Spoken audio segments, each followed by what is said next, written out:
Hey guys, welcome back to my channel. This is Virali. Today I wanted to talk to you about my campaign called #MyTrain2. I wanted to discuss how it started, the journey of the campaign, the milestones, and how you can make a change in your community as well. So if you're interested, please stay tuned for the video. So in 2008, I shifted from America to India and I had to go to Delhi via train from Bombay. Basically, when I got there, I thought that there may be a portable ramp to get into the compartment of my train, or there may be some kind of a lift. And of course, there wasn't. And at that point of time, I did not know how to speak the language. My mother actually went and she called two porters to come and assist me. They were staring at me with really gruesome looks in their eyes, and they were looking me up and down as if I was a piece of meat or as if I was a piece of luggage. To be really honest, I felt so disgusted. I just felt really unsafe. I don't have words to put that emotion across, but I felt really unsafe.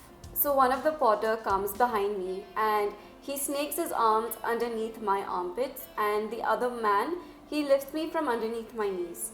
Simultaneously, they both pick me up and they start going towards the compartment.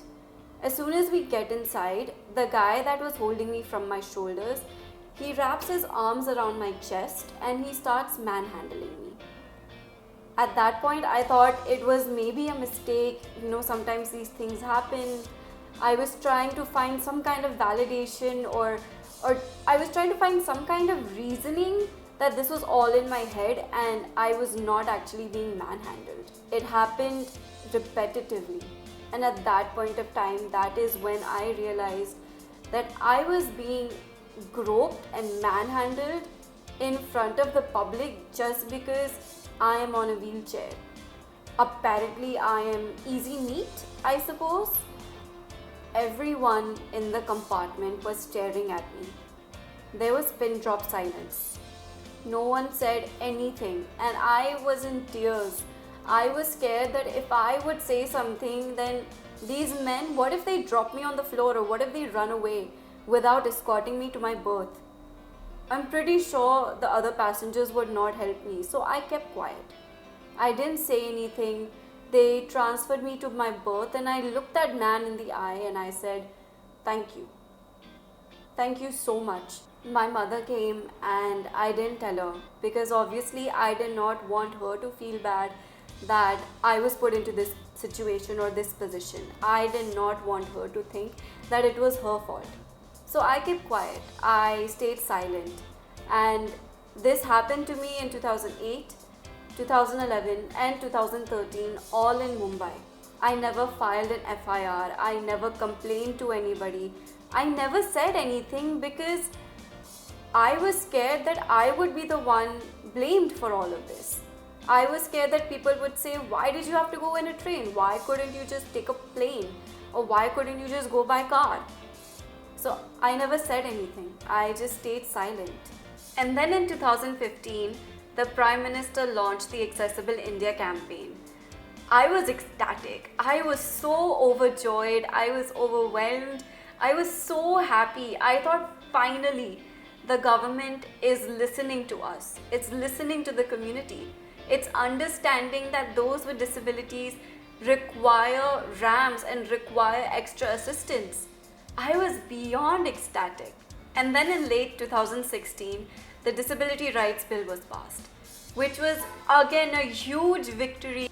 Then in early 2017, the Railway Ministry announced a train called the Tejas Express. It had facilities for those who are visually impaired and hearing impaired. That was phenomenal. But what kind of irked me was that there were no facilities for those with locomotor disabilities or for those who have difficulty walking or use a wheelchair. I mean, don't get me wrong, it was amazing that they had facilities for those who are visually impaired and hearing impaired. But disability is an umbrella term. You can't just pick and choose which disability you want to cater to. So that kind of hit me in the wrong way. So I decided that I would write an open letter on Facebook, on Twitter, and tag the Prime Minister and tag the Railway Minister. And that is exactly what I did. I wrote an open letter, I put it out on Twitter and Facebook, and a lot of media houses and media agencies picked it up and they published it. And I was kind of expecting a reply from the government or from some ministry, because they were very prevalent on social media at that point of time. I didn't get any reply. So then the next best thing, I decided to file a complaint on their official websites. I didn't get a reply from the Prime Minister's office, but I did get a reply from the Railway Ministry. The Railway Ministry basically said that this complaint does not pertain to this specific ministry, and the complaint has been forwarded to the Ministry of External Affairs. And that pissed me off, to be really honest with you. I was quite upset and I was quite angry. So I decided to start a petition on change.org called #MyTrain2. With this petition, I was petitioning the government and telling them that wheelchair accessible trains are really important. Make the Indian railways more accessible for people with locomotor disabilities. That was my basic asking point. That petition has over 2 lakh signatures. 2 lakh people coming out and supporting this. It went viral on social media. The response was phenomenal. It was crazy. Suddenly, I got in touch with a railway official from Kerala. We were discussing ideas and ways to make the railways more accessible, what we could do without renovating the existing infrastructure, and how we could pull that off with minimal funds. So it kind of just struck me, why don't we get a portable ramp? A small aisle-sized wheelchair that fits into the aisles of the compartment of the train. Why can't we just implement that? Well, we did. We implemented that. Currently, through this campaign, we have made 8 stations across India totally wheelchair accessible without any renovations. The response has been phenomenal.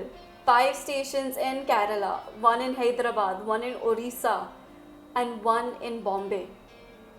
Bombay Central Station has been made accessible, and it's just a wonderful feeling, just an overwhelming feeling. But even more than that, we took it a step further and we sensitized the whole railway staff at each of these stations through local NGOs, teaching them how to interact with someone that's disabled, how to help them, and what can they do to make those with disabilities feel more comfortable without being manhandled. So far, so many people with disabilities have traveled through these trains.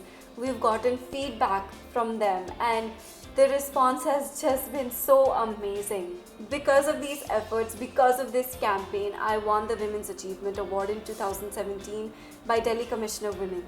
I was also named as one of the most influential and inspirational women of 2017 by BBC 100 Women. The most amazing thing is that I was invited to Kochi, where they had actually renovated the station through a CSR initiative, and they have permanently made their infrastructure wheelchair accessible, which is just phenomenal. To understand and to know that so many passengers and people with disabilities, locomotor disabilities, can now travel without having to wonder how they're going to get into the compartment. A recent development is that currently through a CSR initiative, we are working on making Churchgate Station in Mumbai wheelchair accessible. It's been a little bit of a task. It has been a little bit difficult, mainly because Churchgate Station is one of the most busiest stations in Mumbai, and so trying to make that wheelchair accessible has been a little bit difficult, but we're working towards that goal. And this whole community, all of the support that I've gotten, and everyone involved in making this a reality, we're all trying our level best to ensure that every station across India does become wheelchair accessible, because it is the need of the hour. Accessibility is the need of the hour, and I have just been so blessed with the support that I've gotten. And I just want to say, if you want to make a change in your community about the things that matter most to you, then raise your voice. Your voice is the most powerful thing. And collectively, if we all decide to raise our voices for causes that are really important to our hearts, just imagine the change that we can bring into the world. The positive and the beautiful change that we can bring. If I can create a change just by talking about something that matters to me on social media, you can definitely do the same. Just takes one voice. Raise your voice for what you believe in, because change begins with you. I really hope you guys enjoyed my video. Please be sure to subscribe, ring the bell icon, give me a thumbs up, leave a comment, and check out my socials. I would really appreciate it. Thank you so much for watching.